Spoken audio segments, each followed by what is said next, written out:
The history of the tailed beasts begins long before the shinobi villages, long before the systems of nations and wars that defined the world.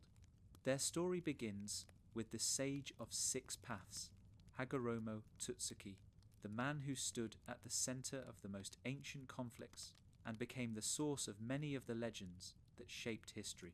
To understand the tailed beasts, one must understand not only what they are, but why they exist.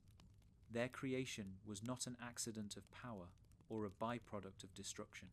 It was an act of will, carried out by Hagoromo to give the world a chance to escape the cycles of fear and destruction that had begun with his own family. At the core of this story is the Ten Tails, the progenitor of all tailed beasts. The Ten Tails was not simply a monstrous creature, but the fusion of chakra and life force on an incomprehensible scale. Its body was formed from the God Tree, a divine entity whose roots reached into the earth and whose fruit contained immense power. Kaguya Tsutsuki, Hagoromo's mother, consumed the fruit of this tree, gaining godlike abilities. But when she herself became a threat to the world, the Ten Tails manifested as the embodiment of her chakra and her will. It was destruction given form, a being whose existence threatened to devour everything around it. Hagoromo and his brother Hamura stood against this power. Through immense struggle, they managed to defeat their mother and seal away the Ten Tails. But sealing it was not enough. To simply contain such power meant leaving behind a danger that could erupt again at any moment. Hagoromo, in his wisdom, chose another path. Using his extraordinary mastery over chakra and ninshu, he divided the Ten Tails' energy into 9 separate entities. Each of these beings was given individuality, consciousness, and a distinct form. They were the first tailed beasts, 9 children born from a monster. This act was more than a feat of power. It was a deliberate choice to turn destruction into possibility. Hagoromo could have destroyed the Ten Tails completely, erasing its existence. Instead, he chose to transform it, splitting its overwhelming energy into 9 smaller beings. In doing so, he created not weapons, but lives, each with its own will, its own nature, and its own potential. The tailed beasts were born from violence, but given the chance to live freely, to find meaning beyond their origin. Hagoromo did not see them as tools, but as children entrusted to the world. The 9 tailed beasts each took a distinct form, carrying with them pieces of the Ten Tails' immense chakra. Shukaku, the One Tail, took the form of a tanuki, embodying wildness and mischief. Matatabi, the Two Tails, resembled a spectral blue flame in the form of a great cat, reflecting fierce strength. Isobu, the Three Tails, was a massive turtle, armoured and steady. Son Gokū, the Four Tails, took the form of an ape with fiery strength and wisdom. Kokuō, the Five Tails, was a fusion of horse and dolphin, embodying speed and force. Saiken, the Six Tails, resembled a massive slug, strange and resilient. Chōmei, the Seven Tails, had the form of an insect with wings, light and swift. Gyūki, the Eight Tails, was a great ox with tentacles like an octopus, powerful and disciplined. Kurama, the Nine Tails, was the largest, a fox with 9 sweeping tails, filled with immense power and will. Hagoromo did not treat them as fragments of a monster, but as beings worthy of respect. He gave each a name, marking them as individuals. By naming them, he acknowledged their identity and their right to exist as more than tools. This act symbolized his hope that they would one day live in harmony with humans, not as weapons or disasters, but as companions and equals. For Hagoromo, the tailed beasts represented his greatest lesson. That chakra, which had been a source of conflict, could also be a source of connection. By dividing the 10 tails into 9, he created not only creatures, of immense power, but symbols of the possibility of unity. Yet, even at their creation, the seeds of conflict were present. The tailed beasts were born with immense chakra, far surpassing that of humans. This power, left unchecked, could not help but inspire fear. Hagoromo knew this, and before his death, he spoke to the tailed beasts, entrusting them with his dream of peace. He told them that though they were separate now, one day they would come together again, not as fragments of the Ten Tails, but as beings united by bonds of understanding.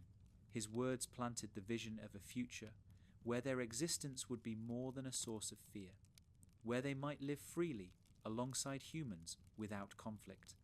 After creating the tailed beasts, Hagoromo sealed the empty husk of the Ten Tails' body into the moon, ensuring that its vessel could not threaten the earth again. In doing so, he left the 9 beasts free to wander the world. They were no longer bound to the destruction of their origin, but their freedom was both gift and burden. Without Hagoromo's guidance, they would face the fears, greed, and hatred of humanity alone. His hope was that they would carry forward his dream, but the world they inherited was one not yet ready to accept them. The origin of the tailed beasts under the Sage of 6 Paths reveals the paradox of their existence. They were created from destruction, yet given life with the hope of peace. They carried within them immense power, yet they were given names and individuality to ensure they were seen as more than weapons. Their creation was an act of love and vision, but it also planted the seeds of the struggles that would define their history. They were beings born to symbolize unity, yet destined to be feared, hunted, and controlled. Their story begins not as monsters, but as children, entrusted with the will of Hagoromo, carrying his dream into a world that would not yet understand them. In this origin lies the essence of the tailed beasts' history. They are not simply entities of chakra, but reflections of the shinobi world itself. Born from conflict, feared for their power, yet carrying the potential for connection and peace. The Sage of 6 Paths gave them life not to dominate, but to coexist. His dream was for their existence to bridge the gap between humans and chakra, between destruction and harmony. Though the centuries ahead would see that dream obscured by fear and greed, the foundation remained. The tailed beasts were more than power. They were hope given form. When Hagoromo Tsutsuki divided the chakra of the Ten Tails into 9 distinct entities, he did more than reduce the threat of a godlike beast. He created living beings, each with their own form, will, and identity. Yet when his life came to an end, the 9-tailed beasts faced their first true test, life without the guidance of their creator. For the first time, they were alone in the world. The sage had given them names, acknowledged them as individuals, and entrusted them with his dream of peace. But the path forward was theirs to walk. Their separation marked the beginning of their independent histories, and it revealed both the beauty and tragedy of their existence. After Hagoromo's death, the 9-tailed beasts scattered across the world. Their immense chakra, even diminished from the original 10 tails, radiated like storms, influencing their surroundings and shaping the landscapes they inhabited. To humans, these beings were unlike anything else. They were not simply animals or natural phenomena. They were moving disasters, manifestations of power on a scale beyond comprehension. Wherever they appeared, fear followed. The first encounters between humans and tailed beasts were marked by awe and terror. Some saw them as divine beings, avatars of gods, who had descended to punish or test humanity. Others saw them as calamities, to be avoided or driven away like storms.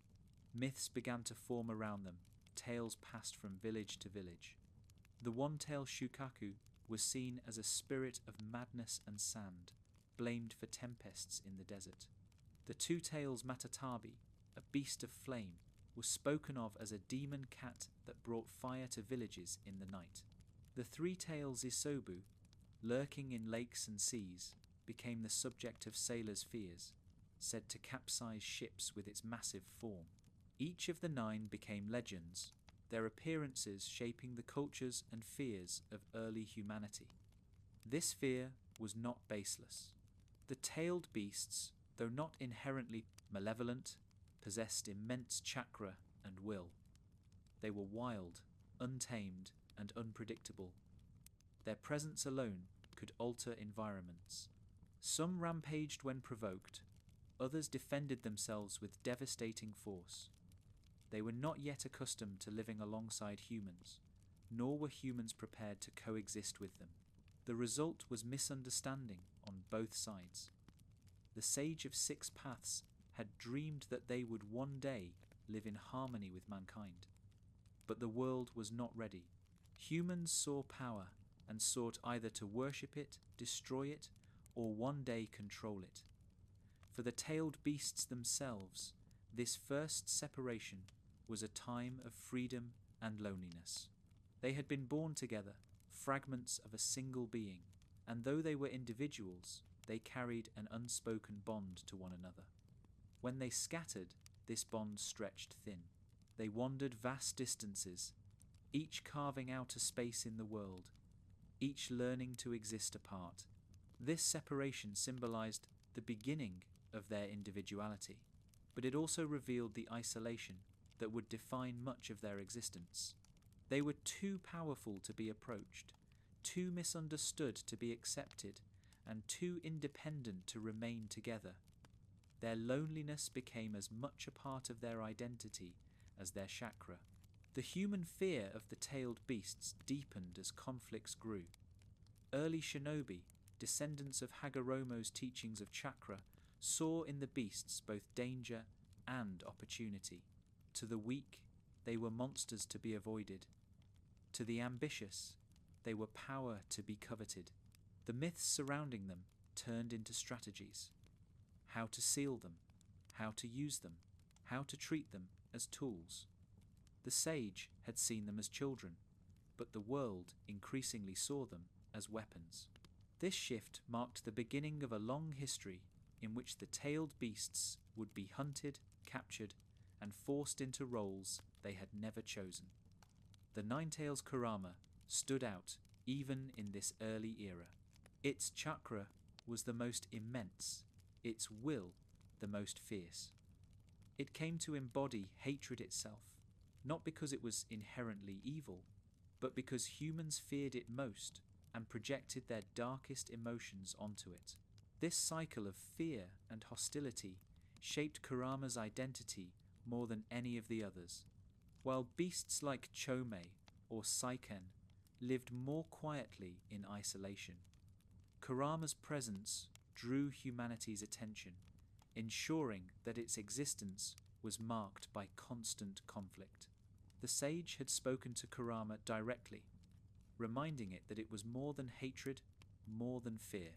But as the first separation unfolded, Kurama became the clearest example of how the world would misunderstand the tailed beasts. In this age of separation, the tailed beasts did not yet know the bonds they would later form with Jinchuriki. They did not yet understand humans beyond fear and conflict. They were beings of chakra, learning to live in a world of flesh and ambition. Their individuality blossomed, but so did their estrangement. They carried Hagoromo's words with them, but without him, those words seemed distant, like the memory of a parent that fades with time.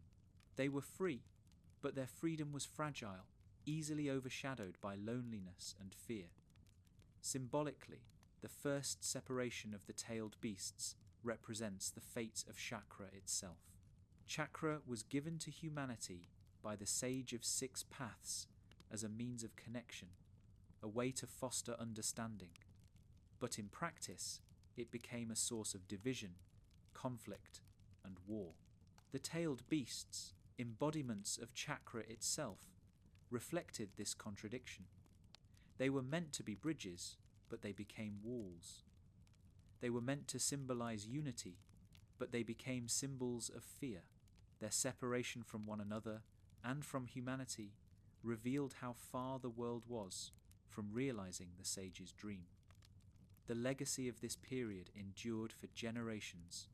Myths about the tailed beasts shaped the cultures of different lands. The fear they inspired drove humanity to develop new techniques to control or repel them. The seeds of the Jinchuriki system were planted in these years, long before it became a reality, as humans began to see that if such beings could be contained, their power could be harnessed. The age of free wandering for the tailed beasts was brief in the scale of history, but it defined the perception of them for centuries. They were free, but they were also marked. Their loneliness and humanity's fear would ensure that their lives would never be simple. In the end, the first separation of the tailed beasts was both beginning and end. It was the beginning of their independent existence, the moment when each became fully an individual, distinct and unique. But it was also the end of their innocence, the last time they would exist without the weight of human fear pressing down upon them. Hagoromo had given them life with hope, but the world they entered could not yet share it. Their freedom carried within it the shadow of what was to come, centuries of conflict, captivity, and misunderstanding. The story of the tailed beasts would never again be as simple as their first separation, when they wandered the world as beings of chakra, free but alone. As the nine-tailed beasts wandered the world in the centuries after Hagoromo Tsutsuki's death, their immense power and mysterious existence left an imprint on human imagination. These beings were not yet controlled by shinobi villages or sealed into hosts. They were wild forces, appearing unexpectedly in regions across the continent, influencing the land and the people who lived there. To those who encountered them, they were not simply animals. They were phenomena, disasters, and in some cases, gods. From these encounters grew myths and legends, stories that would shape how future generations perceived the tailed beasts. Each tailed beast became associated with particular lands, environments, and symbolic meanings. The one-tail, Shukaku, haunted the deserts, its massive form blending with the shifting sands. To desert tribes, it was a spirit of madness, said to appear during violent sandstorms and to curse those who crossed its territory. The sight of its single eye, gleaming through the storm, became the subject of terrifying tales. Shukaku was remembered not only as a beast of sand, but as a trickster spirit, embodying chaos and unpredictability. The two tails, Matatabi, glowed with blue flames that lit the night sky. To those who lived in mountain villages, it was a demon cat of fire, said to prowl the dark and bring destruction to fields and homes. Its flames, though beautiful, were uncontrollable, and legends told of entire settlements consumed when they drew too close. To others, Matatabi was a symbol of protection, a fiery guardian whose presence meant purification through fire. This duality of fear and reverence became common in myths about the tailed beasts. The three tails, Isobu, lived in seas and lakes, rarely seen but always feared by sailors and fishermen. Its immense shell and glowing eye beneath the water inspired legends of sea monsters that could capsize boats with a single movement. Communities along the coast developed rituals to appease the creature, offering sacrifices into the water to ensure safe passage. Even when it remained unseen, the possibility of its presence was enough to shape human behavior, embedding the myth of Isobu into seafaring life.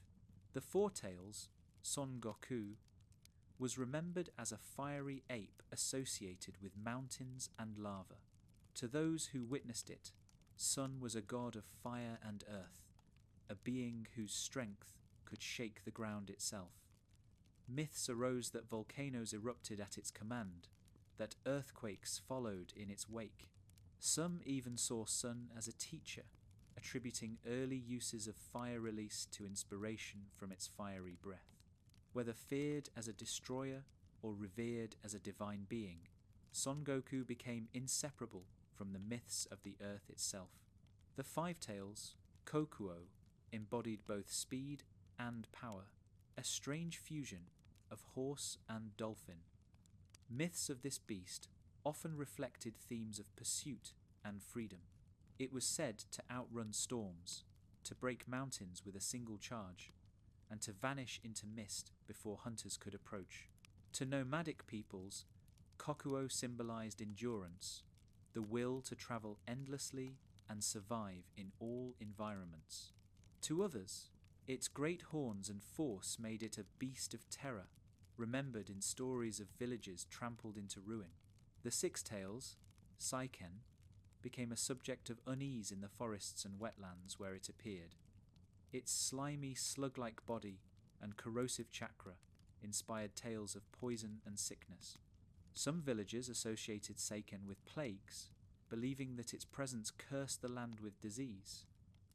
Others saw it as a purifier, dissolving corruption in its strange, acidic mists.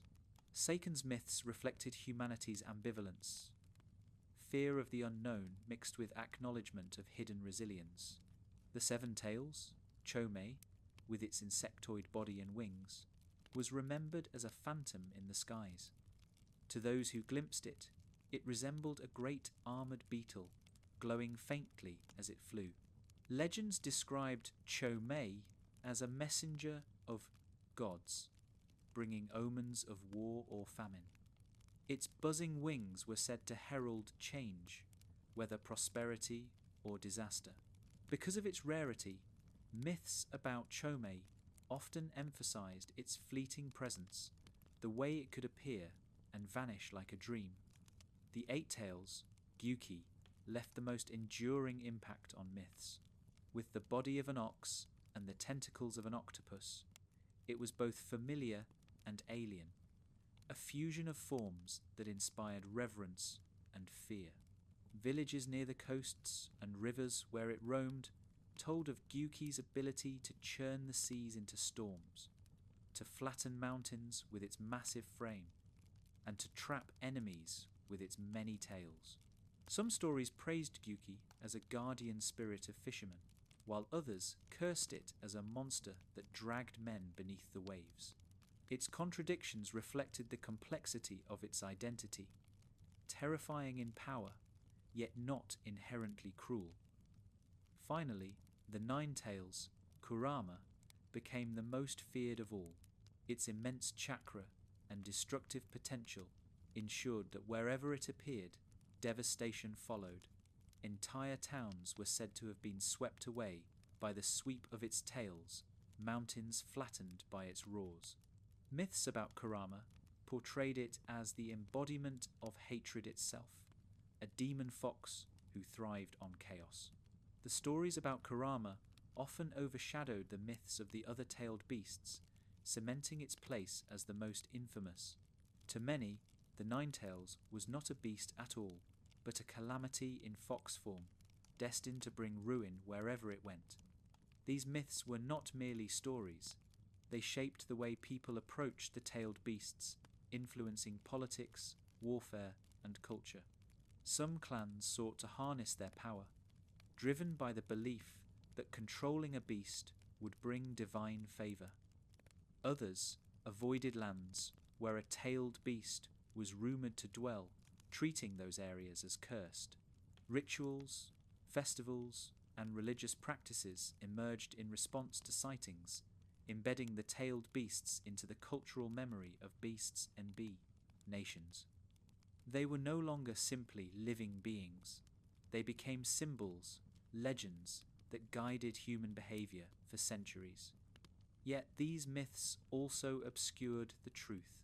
The tailed beasts were not demons or gods, not embodiments of hatred or punishment. They were living creatures capable of thought, feeling and choice. Hagoromo had named them, acknowledging their individuality. But humanity, unable to see beyond fear and awe, reduced them to archetypes. Kurama was hatred, Shukaku was madness, Saiken was poison. The myths stripped them of their humanity, replacing their true selves with symbols of destruction. This misunderstanding would set the stage for their capture and exploitation in the centuries to come. The age of myth and legend was thus both a time of freedom and a prelude to bondage.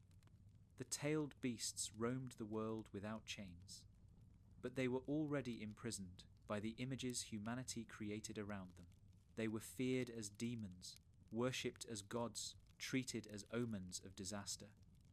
Rarely were they seen as what they truly were, children of Hagoromo, beings with will and hope. This misunderstanding became the foundation of their fate.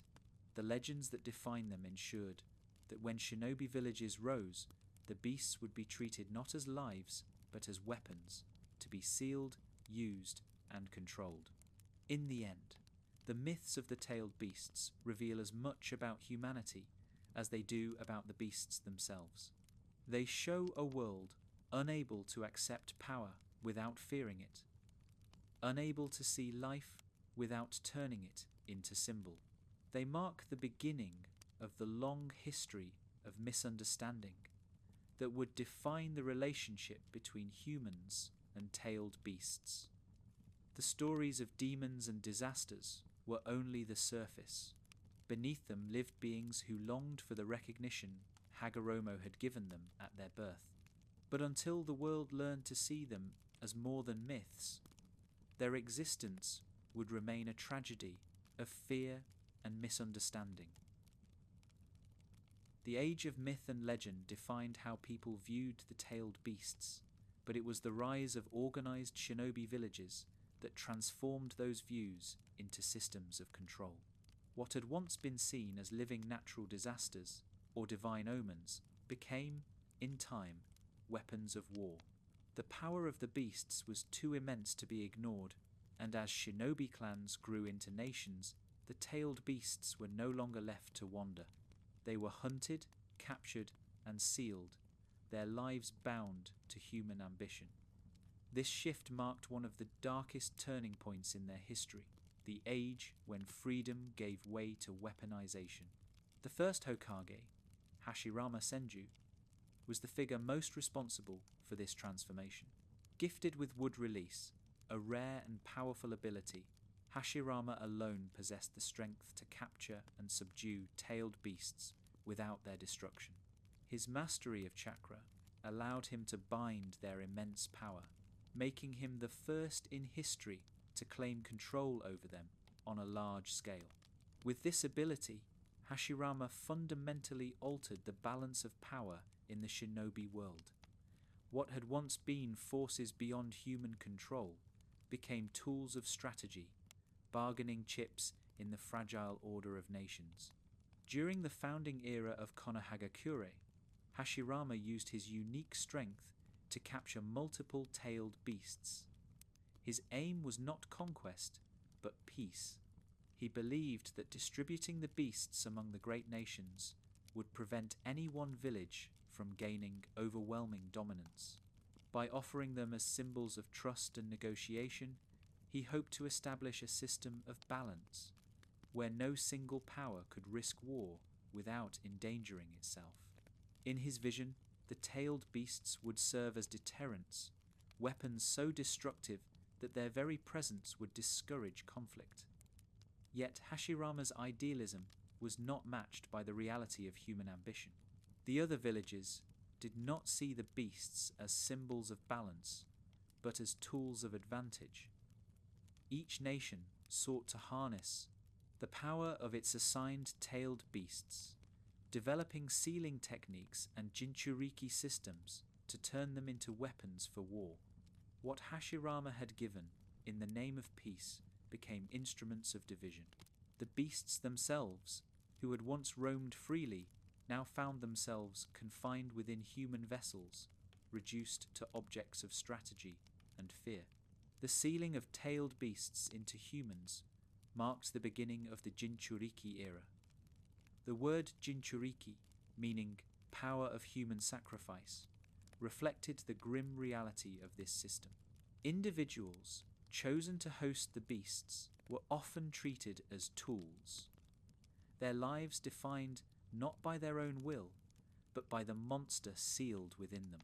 In some cases, children were selected at birth to bear this burden, their destinies decided before they could even understand them. For the beasts, this was another form of imprisonment. They were torn from their freedom and locked within bodies not of their choosing, forced to share their existence with hosts who often hated or feared them.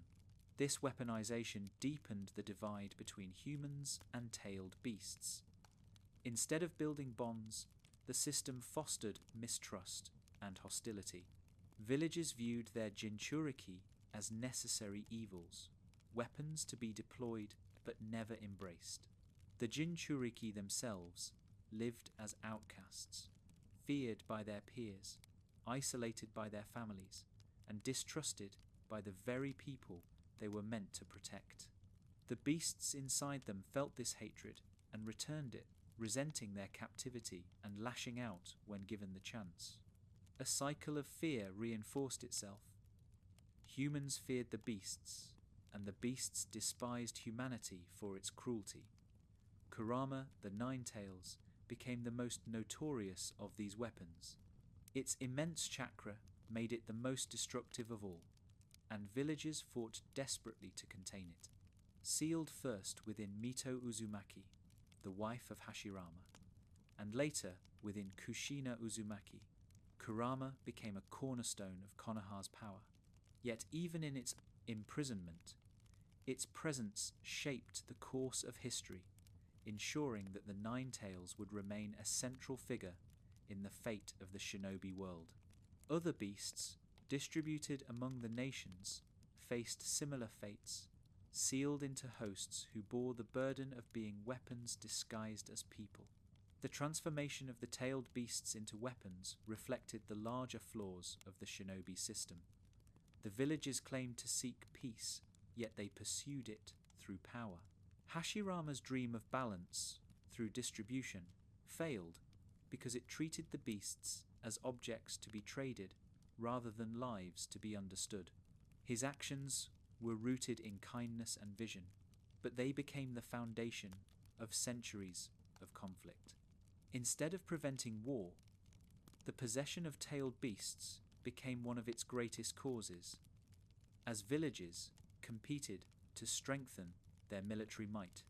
The weaponization of the tailed beasts also marked the beginning of their long association with suffering. No longer simply feared forces of nature, they became prisoners of human conflict. Their identities as individuals, named and cherished by Hagoromo, were erased by a system that saw only their destructive potential. They were no longer Shukaku, Matatabi, or Son Gokū. They were the one tail, the two tails, the four tails, stripped of personality, reduced to numbers in an arsenal. This dehumanization deepened their resentment and ensured that bonds between human and beast were nearly impossible. Symbolically, the weaponization of the tailed beasts represents the corruption of Hagoromo's dream. What he created as beings of connection became tools of division. What he named as children became numbers in wars. What he hoped would inspire unity instead deepened conflict. The history of the tailed beasts in this era is a story of lost potential, of freedom transformed into captivity, of hope twisted into fear. It is also a reflection of humanity's inability to see power without attempting to control it. Yet, even in this age of weaponization, the seeds of future change were planted. Though most Jinchuriki lived in isolation and pain, a few managed to forge bonds with their beasts. These rare relationships hinted at the truth Hagoromo had seen, that the tailed beasts were not monsters, but beings capable of trust, friendship, and cooperation. Though such examples were exceptions, they showed that the cycle of hatred was not absolute. Beneath the weaponization, beneath the fear, the possibility of connection still existed. In the end, the weaponization of the tailed beasts was one of the great tragedies of shinobi history. It turned lives into weapons, names into numbers, and dreams into prisons. It preserved balance through fear, but could not create peace through understanding. It is a chapter in their history that reveals the worst of humanity's relationship with power, the willingness to sacrifice freedom for control, individuality for utility, and harmony for dominance. The tailed beasts, born from the sage's vision of unity, became victims of a world not ready to accept them. Their suffering in this era would shape their distrust of humans for centuries to come, even as rare moments of understanding kept alive the possibility of something more. The sealing of tailed beasts into human vessels was one of the most significant developments in shinobi history.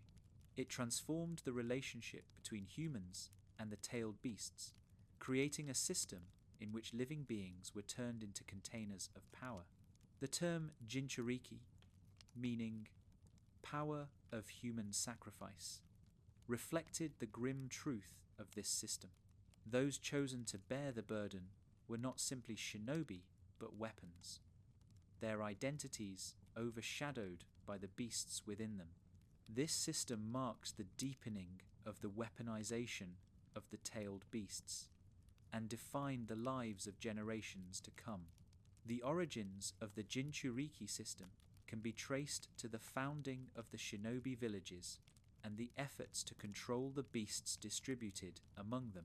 The immense chakra of the tailed beasts made them too dangerous to leave unbound. Villages developed sealing techniques to contain them, drawing upon the knowledge of the Uzumaki clan, whose mastery of fuinjutsu was unrivaled. Through these techniques, the beasts were locked within human bodies, transforming individuals into living prisons.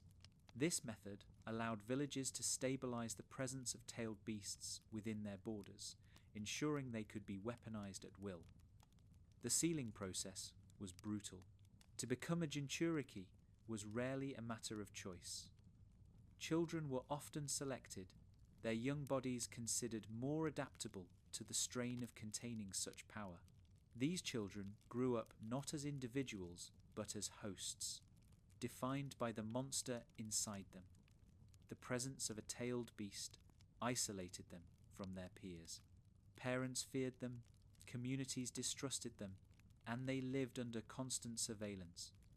The very act meant to strengthen villages created outcasts within them, children burdened with fear and loneliness. The lives of jinchuriki were marked by contradiction. On one hand, they were indispensable to the military strength of their villages. The power of a tailed beast could turn the day's tide of war, and a jinchuriki was considered a living deterrent to enemy attacks. On the other hand, they were treated as pariahs, distrusted by the very people they protected. Villagers whispered about the danger they carried, avoiding them in daily life while relying on them in battle. The result was lives defined by isolation, caught between the status of weapon and human. Kurama, the Nine Tails, was central to the history of jinchuriki. Its chakra was so immense that its containment required exceptional hosts from the Uzumaki clan. Mito Uzumaki, the wife of Hashirama Senju, became the first jinchuriki of the Nine Tails. With her powerful sealing techniques and immense vitality, she contained Kurama's hatred and prevented it from rampaging. Yet, even in her case, the sealing was not an act of harmony, but of control. Kurama was locked away, its will ignored, its existence treated as a burden to be managed. Mito's example revealed both the strength of the jinchuriki system and its limitations. It could contain power, but it could not foster understanding. In later generations, the system expanded. The beasts distributed by Hashirama were sealed into hosts across the major villages, each Jinchuriki reflecting the same pattern of isolation and burden. The three tails found itself within hosts who were feared more than respected. The four tails, Son Gokū, was sealed into Roshi of Iwagakure, whose life was defined by exile and wandering. The eight tails, Gyūki, was sealed into several hosts of Kumogakure before finding harmony with Killer Bee, one of the few who broke the cycle of hatred. Each case revealed the same truth. Jinchuriki were not seen as people, but as vessels. Their humanity was overshadowed by the beast within. The suffering of Jinchuriki became a recurring theme in shinobi history. They grew up without acceptance, burdened by fear they did not create. Many struggled to control the power inside them, leading to moments of destruction that only deepened the mistrust of their villages. The cycle reinforced itself. Fear isolated the Jinchuriki. Isolation bred resentment. Resentment fueled instability, and instability confirmed the fear. For the tailed beasts, this system was another prison. Locked within hosts who despised them, they had no opportunity to form bonds, no chance to be seen as individuals. Their hatred for humanity deepened, feeding the very cycle Hagoromo had warned against. Yet within this system of suffering, rare exceptions appeared. Killer Bee, Jinchuriki of Gyūki, forged a true bond with his tailed beast, treating it not as a burden, but as a partner. Their unity allowed him to access the Eight Tails' power without losing control, creating one of the few examples of harmony between human and beast. This relationship revealed the possibility of a different path, one in which Jinchuriki and tailed beasts could coexist in trust. Though such cases were rare, they demonstrated that Hagoromo's dream was not entirely lost. The system of Jinchuriki did not have to be one of imprisonment. It could also be one of connection, if humanity was willing to see the beasts as more than tools. The system of Jinchuriki also reflected the broader contradictions of the shinobi world. Villages sought peace through power, stability through control, unity through fear. The sealing of tailed beasts into humans was a manifestation of these contradictions, preserving balance at the cost of individual freedom. The Jinchuriki were sacrifices to this system, living reminders of the price of peace built on fear. Their lives reveal the truth that peace without understanding is fragile, that control without trust cannot endure. Symbolically, the creation of Jinchuriki represents the imprisonment of Hagoromo's vision. The sage had named the tailed beasts, given them individuality, and entrusted them with a dream of unity. The Jinchuriki system erased that vision, reducing them to tools locked within unwilling hosts. What was meant to be a bridge between humans and chakra became a wall of fear. The lives of Jinchuriki are the starkest evidence of how far the world strayed from the sage's hope. In the end, the creation of Jinchuriki was both a triumph of technique and a tragedy of philosophy.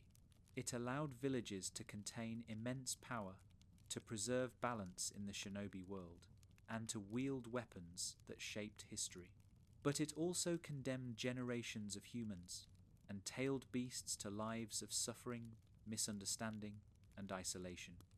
The Jinchuriki system preserved peace temporarily, but it could not create bonds. It revealed humanity's ability to control, but not yet its ability to understand. For centuries, Jinchuriki lived as sacrifices, their lives proof of the price of a peace built on fear rather than trust. The Jinchuriki system, created to stabilize the presence of the tailed beasts within human society, shaped generations of lives through suffering and isolation. Those chosen to carry the beasts bore an immense burden, one that often began in childhood and lasted until their deaths. They were made into weapons before they could understand what it meant to be human. Yet within these burdens, there were also rare glimpses of bonds, fragile connections between humans and tailed beasts that revealed the possibility of coexistence. The history of the Jinchuriki is therefore a history of contradiction, lives consumed by sacrifice, but also the seeds of the dream Hagoromo entrusted to his creations. For most Jinchuriki, the burden of their existence began with rejection. Villages feared the beasts within them, seeing only the destruction they could unleash. This fear extended to the hosts, who became outcasts within their own communities. Children avoided them, parents whispered about them, and leaders treated them as assets rather than individuals. They were told that their role was to protect the village, yet they were rarely protected by it in return. Loneliness became their constant companion, and hatred toward humanity often grew in the silence of that isolation. This burden was not only social but spiritual. The tailed beasts themselves, resentful of their imprisonment, often resisted their hosts. They projected their anger and fear onto the Jinchuriki, creating a relationship defined by hostility. Hosts struggled to control their power, facing constant risk of losing themselves to the beast's will. In moments of anger or weakness, the chakra of the tailed beast would surge forth, turning the host into a destructive force. These incidents only deepened the villagers' mistrust, reinforcing the cycle of fear and rejection. Few examples capture this burden more clearly than Naruto Uzumaki. From birth, he carried Kurama, the 9 tails, sealed within him. The destruction caused during the 9 tails attack on Konoha left the village traumatized, and Naruto bore the weight of that fear. Though he was innocent, the villagers saw in him the shadow of the beast that had killed their loved ones. He grew up without parents, without friends, and without acceptance, forced to find strength in the face of loneliness. His early life embodies the cruelty of the Jinchuriki system. A child punished for a burden he did not choose. The story of Kushina Uzumaki, Naruto's mother, reflects the same cycle. As the second Jinchuriki of the 9 tails, she endured a life of isolation when she was brought to Konoha as a child. The villagers knew her not for who she was, but for the beast sealed within her. Yet Kushina, like Naruto after her, developed resilience in the face of rejection. She embodied the dual nature of the Jinchuriki life, suffering under the burden of control, but still capable of love and sacrifice. Her life was consumed by the responsibility of being a host, but her bond with Minato Namikaze, and later with her son, ensured that her story was not only one of pain. Other Jinchuriki across the villages shared similar burdens. Roshi of Iwagakure carried Son Gokū, the 4 tails. His bond with the beast gave him great power, but it also led to his alienation. Villagers distrusted him, and he spent much of his life wandering, unable to find a place to belong. Yugito Nii of Kumogakure, the host of Matatabi, was respected for her strength, but carried the same loneliness behind her reputation. Fu, the host of Chōmei, lived with hope and kindness, but remained isolated in her village. Each of these stories reveals the pattern of the Jinchuriki's burden: to live as a protector, yet remain unprotected; to carry the will of a beast, yet rarely share in its understanding. The 8 tails, Gyūki, offers one of the few examples of a true bond within this system. In Kumogakure, Killer Bee was chosen as its host. Unlike most Jinchuriki, Bee did not see Gyūki as a curse or an enemy. Through resilience, charisma, and acceptance, he treated the beast as a partner rather than a prisoner. This bond allowed him to master Gyūki's power without losing himself, making him one of the most successful Jinchuriki in history. His story demonstrates what Hagoromo envisioned when he created the tailed beasts. that humans and beasts could coexist in mutual respect. But B's example was an exception, not the norm. For most Jinchuriki, such trust never came. The relationship between hosts and tailed beasts reveals the central theme of burden and bond. For centuries, the bond was absent, replaced by fear, hostility, and control. Yet beneath the burden, the possibility of connection always remained. The beasts, though resentful, were not incapable of trust. They remembered Hagoromo's words and longed for recognition as more than tools. The Jinchuriki, though isolated, carried within them the potential to bridge the gap between humanity and chakra. The cycle of hatred was strong, but it was never absolute. Symbolically, the burden of the Jinchuriki reflects the shinobi world's reliance on sacrifice. Villagers sought peace through control, but that peace came at the cost of individuals' freedom and happiness. The Jinchuriki were living sacrifices, bearing hatred so that others could live in stability.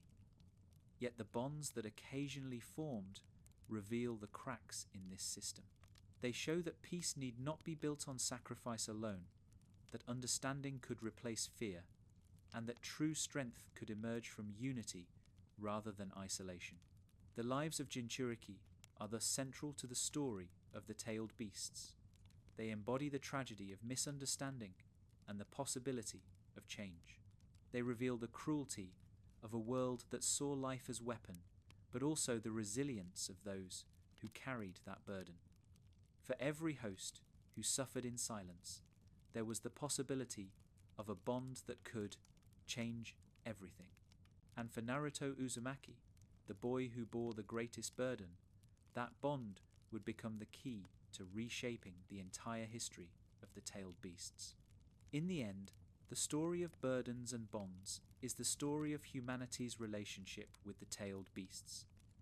For centuries, the burden outweighed the bond. Fear silenced understanding, and control eclipsed trust. But within that cycle, seeds of change remained, waiting for the moment when burden and bond would finally come together. The Jinchuriki carried the weight of this contradiction, their lives proof of both the failures of the system and the possibilities beyond it. Their suffering was immense, but their bonds, rare as they were, kept alive the dream of unity the Sage of Six Paths had entrusted to his creations. Among all the tailed beasts, none shaped the history of the shinobi world as profoundly as Kurama, the Nine Tails. From its immense chakra to its fierce will, Kurama was both the most powerful and the most feared of Hagoromo's creations. Where some of the other beasts could live in relative obscurity, Kurama's presence was impossible to ignore. Entire nations were influenced by its rampages, and its name became synonymous with destruction.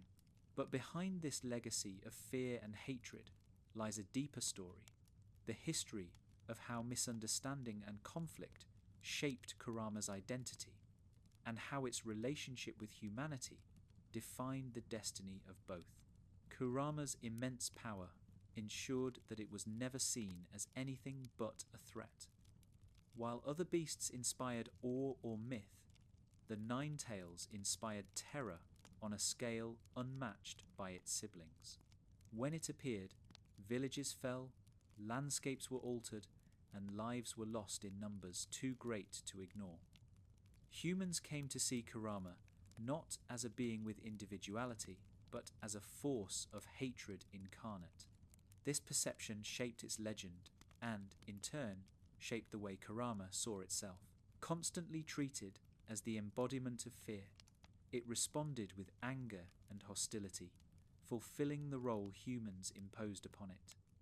The sealing of Kurama within humans marked turning points in shinobi history.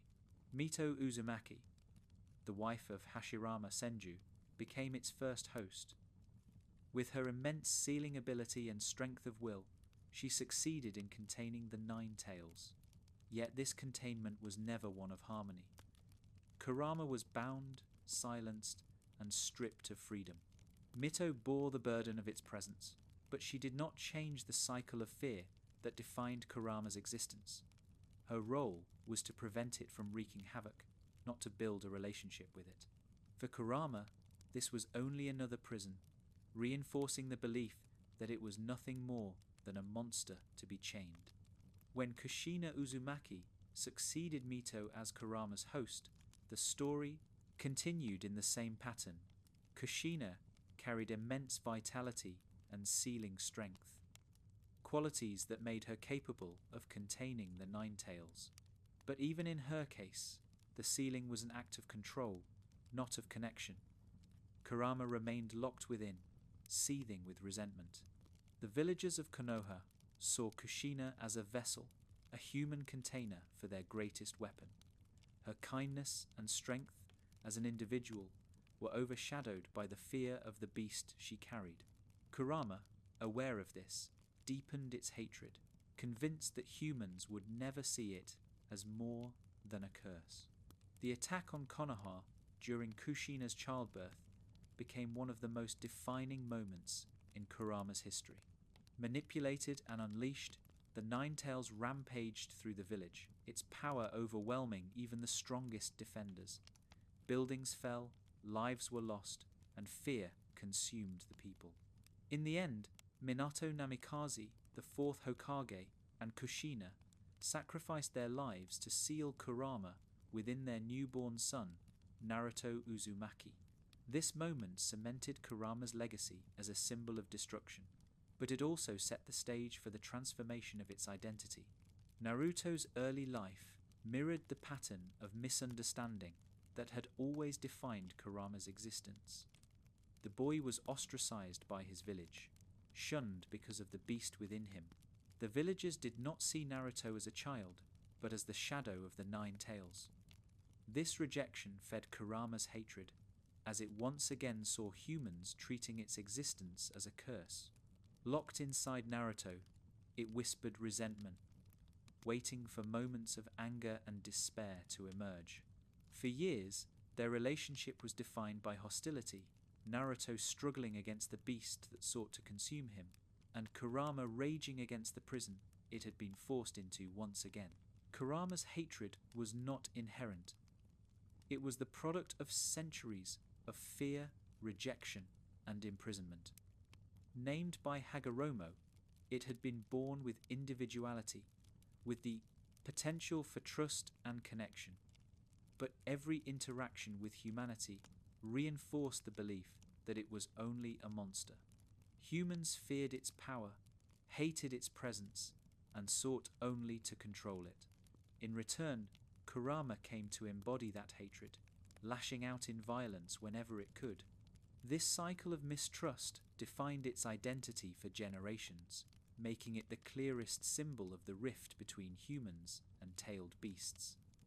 Yet Kurama's story did not remain one of hatred alone. Naruto's persistence and resilience slowly chipped away at the walls between them. Where others had seen Kurama as nothing but a weapon, Naruto saw something more. He acknowledged the pain and loneliness of the beast, recognizing in its story a reflection of his own. Both had been rejected, both had been treated as outcasts, and both had been forced to carry burdens they did not choose. Through this shared experience, Naruto reached Kurama in a way no one else had before. The turning point in their relationship came not through control, but through understanding. Naruto did not seek simply to bind Kurama or to silence its power. Instead, he sought its trust, offering his own in return. This was a radical shift in the history of Jinchuriki and tailed beasts. For the first time, Kurama experienced what it meant to be acknowledged as more than a weapon. Its hatred, though deep, began to soften in the face of Naruto's acceptance. Slowly, the bond between them grew, transforming their relationship from one of hostility into one of partnership. Kurama's eventual unity with Naruto redefined its legacy. No longer merely a symbol of destruction, it became a partner in protecting not only Naruto, but the shinobi world. Its immense power, once feared as unstoppable hatred, was revealed as a force that could build as well as destroy. Together, Naruto and Kurama demonstrated that Hagoromo's vision was not lost, that the beasts could indeed live in harmony with humanity. Kurama's hatred, born from centuries of misunderstanding, was not its true self. It was the mask forced upon it by a world that could not see beyond fear. Symbolically, Kurama represents the entire struggle of the tailed beasts. Its story encapsulates the cycle of fear, hatred, and control that defined their existence. But it also represents the possibility of change. Through Naruto, Kurama found freedom not from its seal, but from the identity forced upon it. It discovered that it was not hatred itself, but a being capable of trust, love, and partnership. Its transformation reflects the larger transformation of humanity's relationship with the tailed beasts, the shift from control to connection, from burden to bond. In the end, Kurama's hatred was never truly its own. It was the reflection of humanity's fear, the echo of centuries of rejection.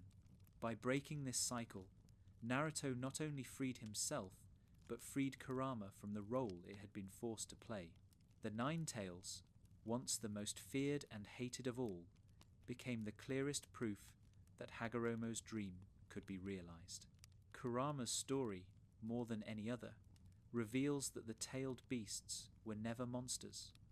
They were lives, waiting for the moment when someone would finally see them as such.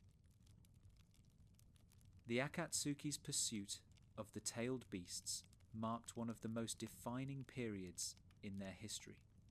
For centuries, the beasts had been misunderstood, captured, sealed, and feared. Yet no organization had ever attempted what the Akatsuki set out to do: to gather all 9 beasts, strip them from their hosts, and reunite them as fragments of the 10 Tails. This campaign was not merely an act of ambition, but one that reshaped the fate of Jinchuriki, villages, and the beasts themselves. It was an era when the cycle of suffering the Sage of Six Paths had warned against reached one of its darkest points. The Akatsuki began as a small group founded by Yahiko, Konan, and Nagato, with the dream of bringing peace to a world devastated by endless wars. But as the years passed, tragedy twisted this vision. Under Nagato, who came to call himself Pain, the Akatsuki transformed into an organization of rogue shinobi, each carrying their own ambitions, but united in the goal of capturing the tailed beasts. Their plan, as declared by Pain, was to collect all 9 beasts, combine their power, and create a weapon of unparalleled destruction, one so devastating that it would deter nations from ever waging war again.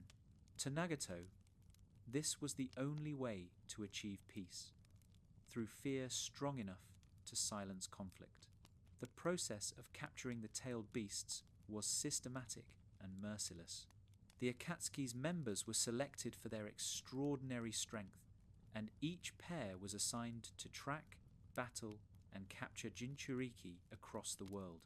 For the hosts, this was often the end of their stories. Yugito Nii of Kumogakure, who carried Matatabi, fell to Hidan and Kakuzu. Roshi of Iwagakure, host of Son Gokū, was defeated by Kisame Hoshigaki. Han of Iwagakure, Jinchuriki of Kokuō, and Utakata of Kirigakure, Jinchuriki of Saiken, also perished in the Akatsuki's campaign. Each of these deaths revealed the cruelty of the system, hosts who had already lived lives of burden and isolation were hunted down and killed, their final moments consumed in battles against overwhelming foes. The tailed beasts themselves suffered equally. Torn from their Jinchuriki, they were sealed within the demonic statue of the Outer Path, the husk of the 10 Tails that acted as the Akatsuki's vessel. The process of extraction was slow and agonizing, draining the life of the host and locking the beast away in a prison of stone. For the beasts, who had endured centuries of misunderstanding, this was a new level of suffering. They were no longer merely imprisoned within individuals, but stripped of all freedom, reduced to components in a weapon of mass destruction. Their individuality, acknowledged by Hagoromo with names and will, was erased in the eyes of the Akatsuki, who saw only power. The Akatsuki's hunt also deepened the cycle of mistrust between humans and tailed beasts. To the villages, the Jinchuriki were now targets, their lives endangered not only by fear from within, but by threats from outside. Some villages increased surveillance and control over their hosts, isolating them even further. Others treated them with suspicion, fearing betrayal or capture. For the beasts, these conditions only reinforced the belief that humanity would never accept them as anything but weapons. Naruto Uzumaki's story ran parallel to this campaign. As the host of Kurama, he became one of the Akatsuki's ultimate targets. Multiple attempts were made to capture him, beginning with Itachi and Kisame, who sought to seize him early in his journey. Later, Pain himself would invade Konoha in pursuit of the Nine Tails, an event that would test Naruto's growth and eventually lead to his confrontation with Nagato. These pursuits revealed how central Kurama was to the Akatsuki's plan, both as the most powerful of the nine beasts and as the final piece required to complete their weapon. The capture of the Eight Tails Jinchuriki, Killer Bee, and the attempted capture of Naruto brought the Akatsuki to the brink of success. By this time, most of the tailed beasts had already been sealed into the demonic statue, their hosts dead and their chakra stripped from them. Only Gyūki and Kurama remained free, each protected by Jinchuriki, who had formed bonds strong enough to resist the Akatsuki's power. These final hunts revealed the difference between the old cycle of burden and the new possibility of bonds.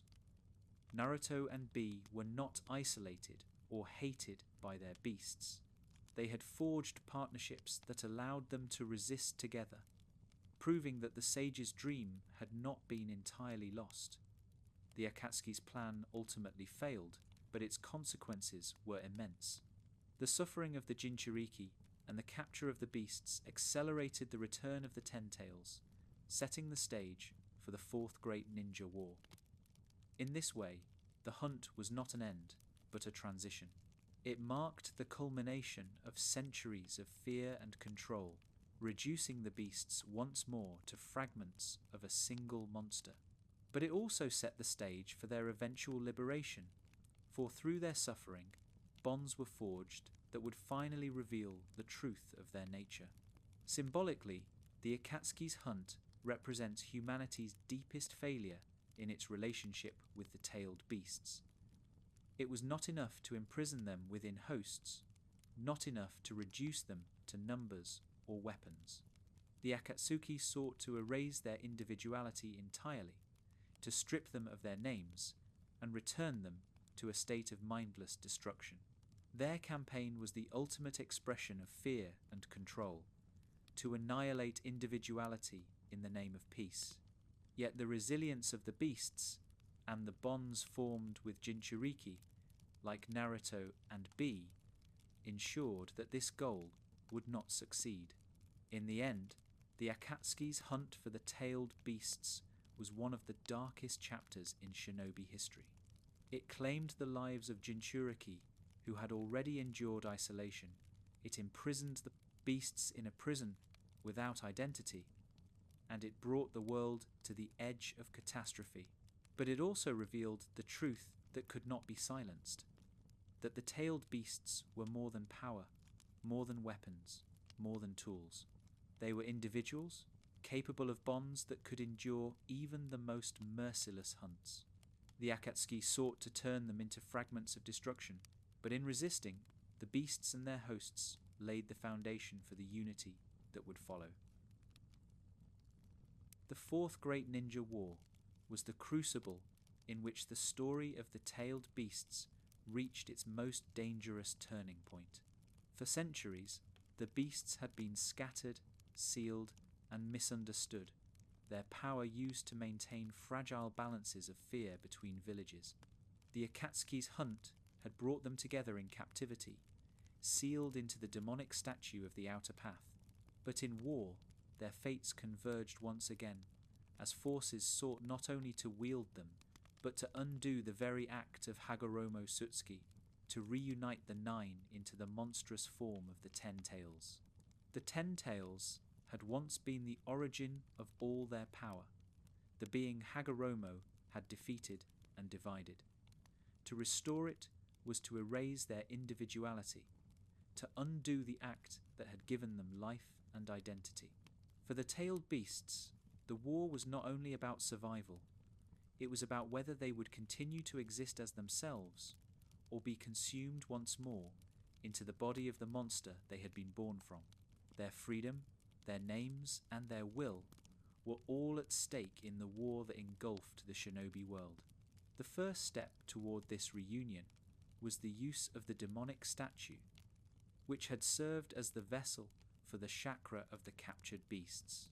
With Nagato's death, the Rinnegan fell into the hands of Obito Uchiha, who used the statue as a weapon in battle and as the foundation for the return of the 10 Tails. One by one, the beasts that had been sealed into the statue were drained of their chakra, leaving their Jinchuriki dead and their individuality suppressed. Only Kurama and Gyūki, protected within Naruto and Killer Bee, remained free, their chakra not yet added to the Akatsuki's collection. As the war escalated, Obito unleashed the demonic statue against the allied shinobi forces.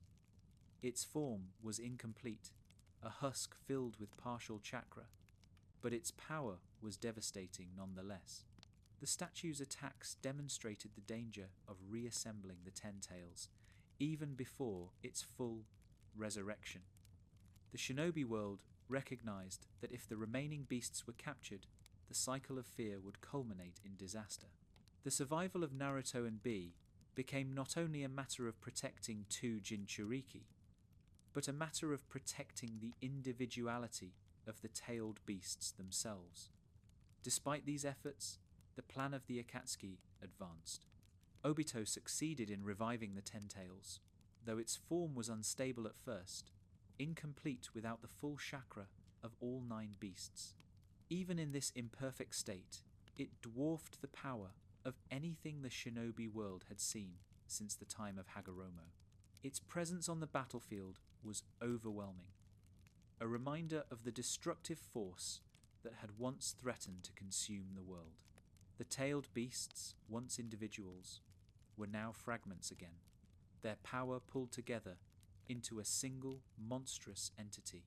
For Naruto and Bee, the war became the stage to demonstrate the bonds that had been forged with their tailed beasts. Where previous Jinchuriki had been consumed by fear and mistrust, Naruto and Kurama fought as partners, their unity allowing them to wield the 9 Tails' full power. Killer Bee and Gyūki stood alongside them, another rare example of trust between human and beast. Together, they showed that the dream of Hagoromo, that humans and tailed beasts could coexist in harmony, was possible, even in the darkest moments of war. The conflict reached its height when Madara Uchiha seized control of the 10 Tails, using its power as the foundation for his ambition to cast the infinite Tsukuyomi. For Madara, the tailed beasts were nothing but means to an end, their individuality erased as he sought to use them to enforce his vision of peace through illusion. This was the ultimate denial of their identity, to reduce them once again to fragments of a single monster and to enslave the entire world to a false dream. The stakes of the war were not only the survival of nations, but the survival of the individuality of the beasts themselves. Naruto's role in the war revealed the other side of this story. While the 10 Tails rampaged, he reached out to the tailed beasts who had been sealed and silenced, connecting with them through shared chakra and will. One by one, he encountered them in the spiritual space created by their link, and one by one they entrusted him with their names and their chakra. In those moments, the individuality Hagoromo had given them was reaffirmed. They were not fragments of a monster, but beings with will, and Naruto recognized them as such. For the first time in centuries, someone saw them as Hagoromo had children, not weapons. This recognition became one of the pivotal moments of the war.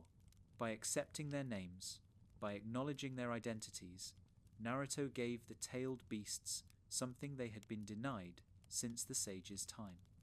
His empathy bridged the gap that had defined their existence. The chakra they entrusted to him was not just power, it was trust, a bond between human and beast that had eluded the shinobi world for generations. This moment symbolized the breaking of the cycle, a step toward the future Hagoromo had envisioned. The Ten Tails itself, though terrifying, also served as a reminder of what was at stake. Its existence showed what happened when individuality was stripped away, when power was seen only as a weapon. It was the embodiment of fear, the opposite of the dream of unity. The struggle against it was not merely a battle of strength, but a battle of philosophy. Whether the world would continue to treat power as something to control through fear, or whether it would embrace bonds of trust and understanding. The eventual defeat of Obito and Madara, and the dispersal of the Ten Tails' power, marked the survival of the tailed beasts as individuals. Though they had been pulled together once again, they were not erased. Through Naruto's bonds, their individuality was preserved and their future was secured. They emerged from the war not only as survivors, but as beings whose true nature had finally been recognized. Symbolically, the war and the Ten Tails' return represent the culmination of the tailed beasts' suffering and the possibility of their liberation. The attempt to erase their individuality and return them to a state of mindless destruction reflected humanity's deepest failure in understanding them. But Naruto's recognition of their identities revealed the path forward, a future where beasts and humans were not enemies or tools, but partners. The war was both the darkest and brightest chapter in their history, a moment when they came closest to annihilation, but also closest to realizing Hagoromo's dream. In the end, the return of the Ten Tails was not the end of the tailed beasts, but the proof of their resilience. Though they were born from its chakra, they were not destined to remain fragments of its power. They were lives, with will and identity, capable of bonds stronger than the fear that had defined them. The war revealed both the danger of forgetting this truth and the hope of embracing it. Through the struggle of Naruto B and the allied shinobi forces, the tailed beasts survived not only as weapons, but as beings, remembered for what they were, not what they were feared to be. The Fourth Great Ninja War did more than threaten the existence of the tailed beasts. It also created the opportunity for something that had never before been realized: true unity between human and beast. For centuries, the relationship between Jinchuriki and tailed beasts had been one of fear, hostility, and imprisonment. Even in rare cases like Killer Bee and Gyūki, the bond was personal and exceptional rather than widespread. But during the war, Naruto Uzumaki achieved what Hagoromo Tsutsuki had dreamed of when he first divided the chakra of the Ten Tails. He brought together all 9 beasts, not as fragments of a weapon, but as partners, linked through empathy and recognition. This moment redefined the history of the tailed beasts and marked a turning point in their story. Naruto's bond with Kurama was the foundation for this transformation. Their relationship had begun with hostility, Kurama seething with resentment, and Naruto struggling against the beast's attempts to consume him. But through persistence, resilience, and understanding, Naruto broke through Kurama's hatred. He acknowledged its pain, recognized its loneliness, and offered trust where others had only offered control. This bond, forged in the crucible of shared suffering, became a model for how humans and tailed beasts could coexist. Kurama's acceptance of Naruto was not only a personal victory, but a symbolic shift. Proof that hatred was not the essence of the tailed beasts, but a mask forced upon them by centuries of misunderstanding.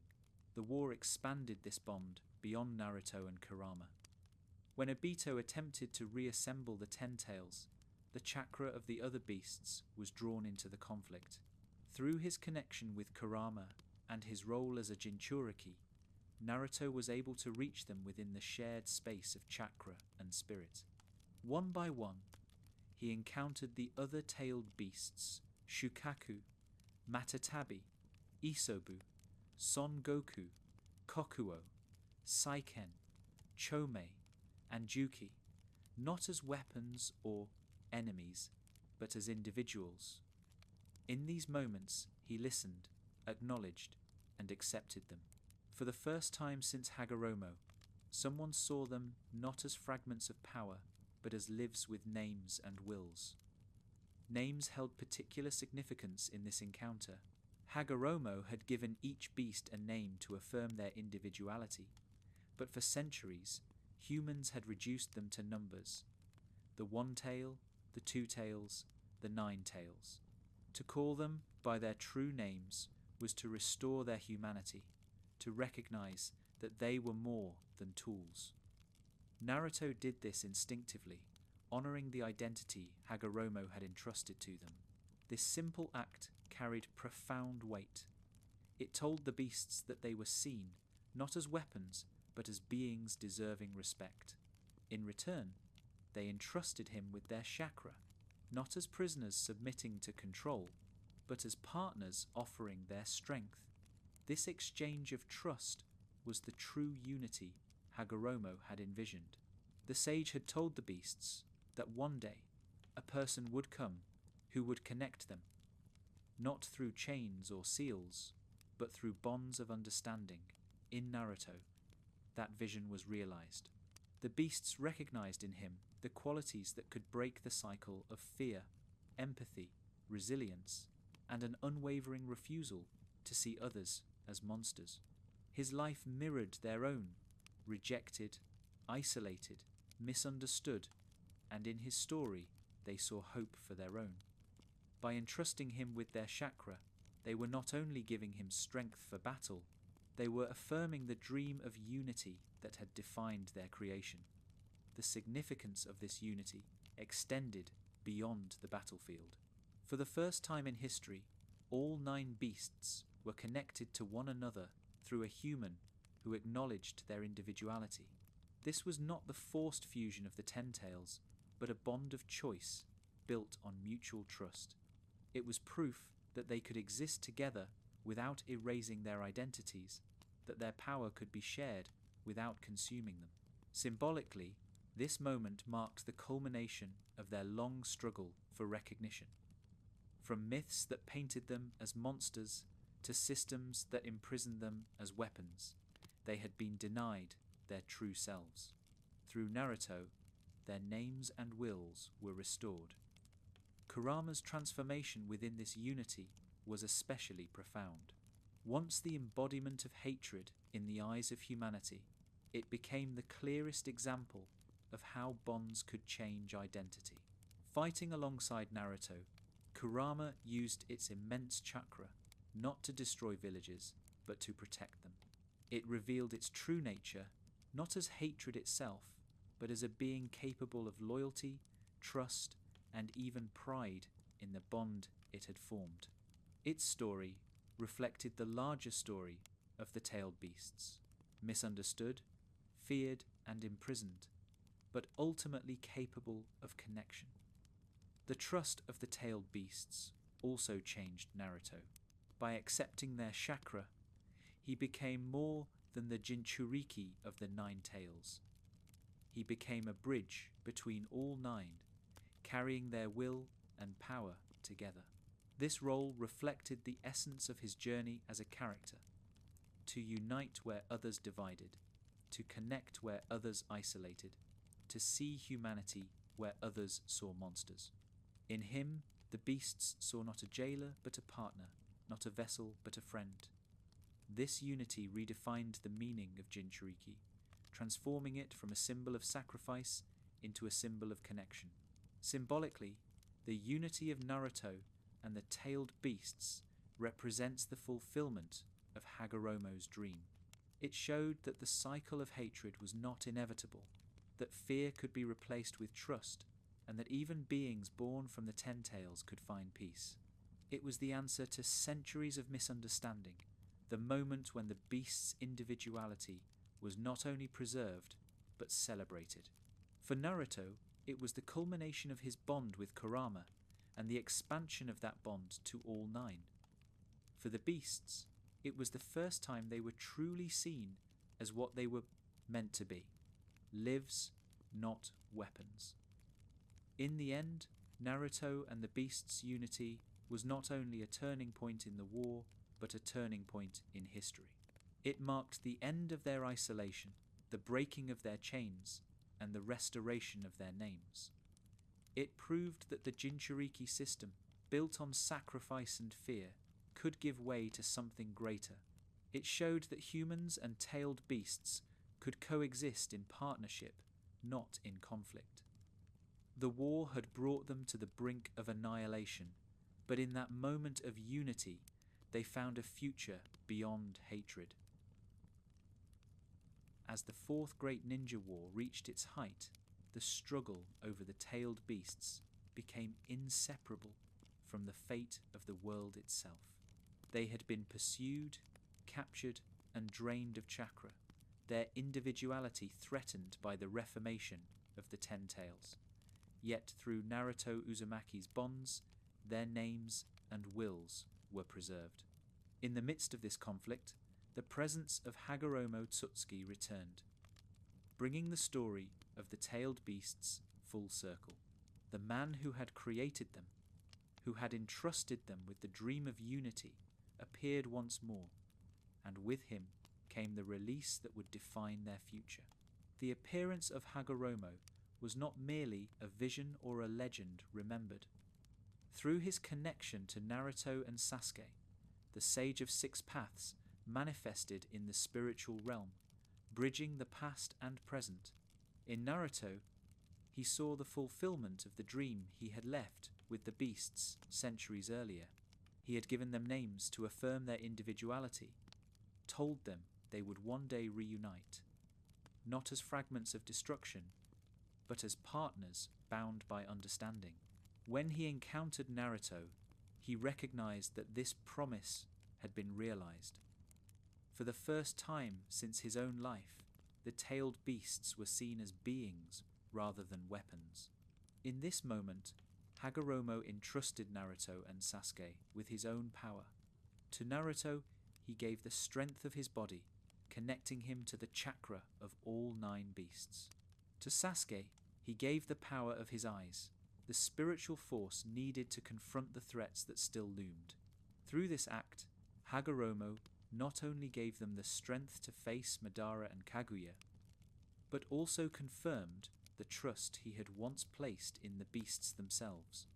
Their survival and their individuality were now bound to the two shinobi who represented the future of the world. The tailed beasts, freed from the Ten Tails' forced unity, experienced in this moment something they had long been denied: recognition. They were no longer silent, prisoners of seals or numbers in a weapon of war. Hagoromo's presence reminded them of their origin, of the father who had created them and given them life. His words and Naruto's bonds affirmed that their existence was not a mistake, not a curse, but a legacy of hope.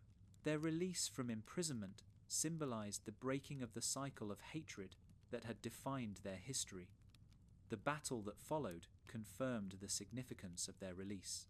Though the tailed beasts had been used as weapons for centuries, in the war they became partners in defending the world from annihilation. Their chakra, entrusted to Naruto, empowered him to stand against Madara, Kaguya, and the forces that sought to enslave humanity. The beasts were no longer simply tools for destruction. They became guardians of the future, their power used not to dominate but to protect. This transformation marked the fulfillment of Hagoromo's vision. Their existence was not bound to fear but to bonds. Hagoromo's return also revealed the continuity of will across generations. He had entrusted the beasts with his dream, knowing the world was not yet ready to realize it. For centuries, they endured misunderstanding, imprisonment, and hatred. Yet through Naruto, his vision was carried forward. The sage's presence affirmed that even across time, will could endure, passing from creator to creature, from beast to human. The release of the tailed beasts was not only physical freedom, but the restoration of the will of fire and unity that Hagoromo had first imagined. The act of release also carried symbolic weight. To free the tailed beasts was to undo the centuries of bondage that had defined their existence. It meant acknowledging them not as fragments of the Ten Tails, not as numbers, but as individuals with their own futures. For Kurama, long seen as the embodiment of hatred, it meant freedom from the role forced upon it. For Shukaku, Matatabi, Isobu, Son Gokū, Kokuō, Saiken, Chōmei, and Gyūki, it meant the chance to live without being chained to human ambition. Their release was the culmination of their struggle, the moment when they were recognized as lives, not weapons. Yet this release was not the end of their bond with humanity. Through Naruto, they remained connected, their chakra and their will tied to him even as they gained freedom. This bond symbolized the new relationship Hagoromo had envisioned. Not imprisonment, but partnership, not fear, but trust. The beasts were free to wander, to exist as they chose, but they were also part of a network of connection that transcended seals and prisons. Their individuality was preserved, but their unity was affirmed. The presence of Hagoromo in this chapter of their history also reinforced the cyclical nature of the shinobi world. The struggles of the present reflected those of the past, and the dreams of the past found their realization in the present. The tailed beasts, born from the 10 tails and entrusted with hope, endured centuries of suffering to reach this moment. Hagoromo's return confirmed that their existence had meaning, that their suffering had not been in vain, and that their future would not repeat the mistakes of the past. In the end, Hagoromo's return and the release of the tailed beasts represent the fulfillment of a promise. It was the culmination of their long journey from fragments of destruction to beings of individuality. It was the recognition of their names, their wills, and their hopes. It was the moment when the dream of unity became more than an ideal, it became reality. The beasts, once feared and imprisoned, were now free to shape their own destinies. Through Naruto, their bond with humanity was preserved, ensuring that their story would not return to the cycle of hatred. Hagoromo's dream, entrusted to them at their birth, had finally been realized. The story of the tailed beasts, from their creation under Hagoromo Tsutsui to their long history of fear, imprisonment, and war, reaches its conclusion not in destruction but in freedom. After centuries of being treated as weapons, monsters, and burdens, the beasts finally emerged from the cycle of hatred with their individuality intact. Their release after the Fourth Great Ninja War was not merely the breaking of seals or the dispersal of chakra. It was the realization of the dream Hagoromo had entrusted to them, a world where they could exist as beings, not tools.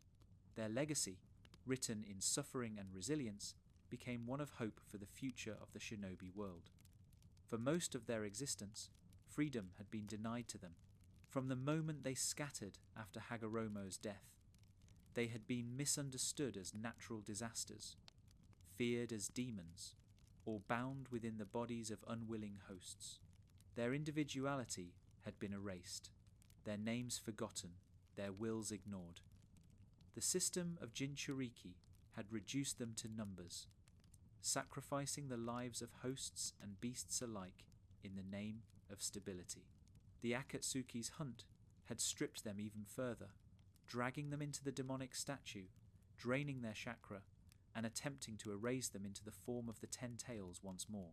In this long history of chains, the idea of true freedom seemed distant, almost impossible. Yet the bonds forged during the Fourth Great Ninja War changed everything. Through Naruto Uzumaki, the beasts were recognized in their true nature, their names honored, their individuality affirmed. For the first time since Hagoromo, they were not treated as fragments of destruction but as beings of will. This recognition allowed them to survive the war not as prisoners but as partners. Their release was not only a liberation from captivity but a liberation from the identity forced upon them. They were no longer the one tail or the 9 tails. They were Shukaku, Matatabi, Isobu, Son, Gokū, Kokuō, Saiken, Chōmei, Gyūki, and Kurama. The freedom of the tailed beasts carried immense symbolic weight for the shinobi world. It represented the possibility of a future not built on fear and control, but on trust and coexistence. The beasts, once the most feared weapons of war, became reminders of what could be achieved when misunderstanding was replaced with recognition. Their release revealed the flaws of the Jinchuriki system and pointed toward a new way of living, one where sacrifice was no longer the foundation of peace. For Naruto, their freedom was also deeply personal. His life had been defined by the burden of Kurama's presence, by the rejection of his village, and by the struggle to turn hatred into trust. By forging bonds with all 9 beasts, he transformed not only his own destiny, but theirs as well. Through him, the beasts experienced what it meant to be acknowledged, to be seen, and to be trusted. His role as their bridge ensured that their legacy would not be one of isolation, but of connection. The legacy of the tailed beasts also extended to the shinobi system itself. Their history revealed the failures of villages to see power as anything but a weapon. Their suffering highlighted the dangers of peace built on control rather than understanding. In their freedom, they became symbols of the change the shinobi world needed.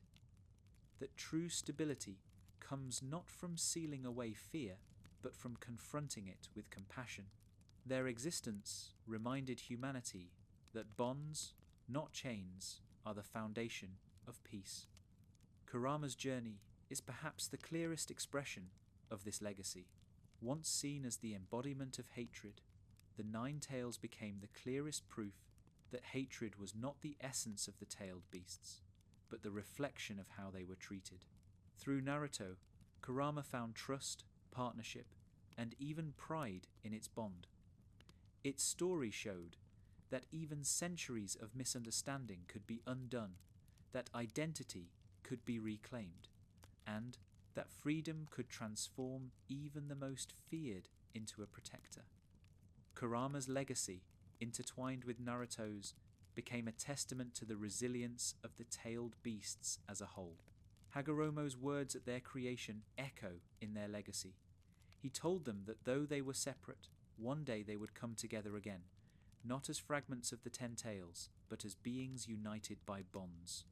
This prophecy was fulfilled not through fear or sealing, but through trust. The beasts came together in Naruto, not erased into a monster, but linked through their individuality.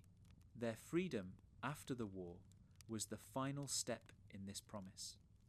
They remained separate, yet united, free to live as they chose, yet bound by bonds that would endure. In the years that followed the war, the tailed beasts dispersed once more into the world.